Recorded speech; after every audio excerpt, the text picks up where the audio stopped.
All right, last section of this unit, inverse functions. Inverse, meaning it undoes something. So we have basically two function machines. One function, we put our input in, function does something to it, it gives us an output. The inverse machine will get us back to where we started. So we put the output in, does something, and out pops the original value that we put into the first machine. The notation that we use for inverse is f negative 1x. And on a little side note here, f to the negative 1 is not the reciprocal of f. You might have seen negative exponents, meaning we flip the fraction over. We flip the function over, meaning reciprocal.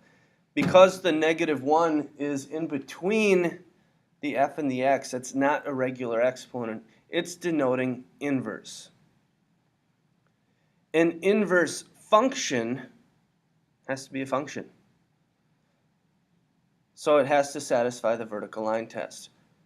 Some functions have inverses that simply aren't functions. Inverse functions are a reflection of f of x in the line y equals x. And we'll look at that in a second. And algebraically, if two functions are inverses of each other, we should be able to compose them in both orders and get just plain x, our input. And if we have a function that maps x onto itself, that is the identity function. X mapping to x, we call that the identity function. So, real basic meaning here, if we reflect across the line y equals x, what that means is that if xy is on f, then yx lies on f inverse. So let's sketch y equals x squared. xy. Negative 2, negative 1, 0, 1, 2. I'm going to do this entirely without technology. It's going to be absolutely amazing. So negative 2 squared is 4. Negative 1 squared is 1, 0, 1, 4.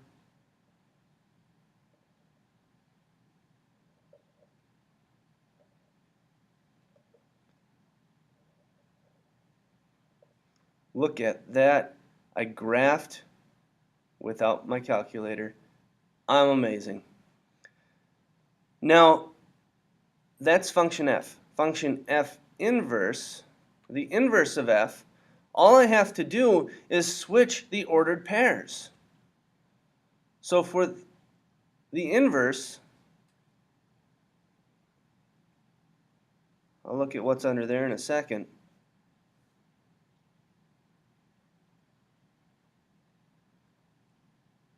On the inverse graph, f inverse, I'm going to have 4, negative 2. I just flip-flop the x and y. 4, negative 2. 1, negative 1. 0, 0. 1, 1. And 4, 2.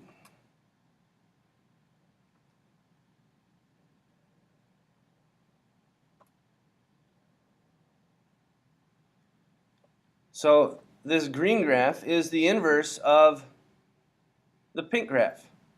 And what we should see here is the domain in the inverse is equal to the range of the original, and the range in the inverse is equal to the domain of the original. And do note that although we found an inverse here, this inverse itself is not a function. And we'll talk more about that yet to come. So we have this parabola that we graphed in black, and its inverse, the red one, fails the vertical line test. So our original function does not have an inverse function. I'd say it does have an inverse, but not an inverse function. It's a small distinction to note. We can modify this so that we do have an inverse function. If we restrict the original domain to x has to be greater than or equal to 0, we get this black graph. Still a function. When we reflect those ordered pairs, we only get this part of the inverse. And that, my friends, does pass the vertical line test.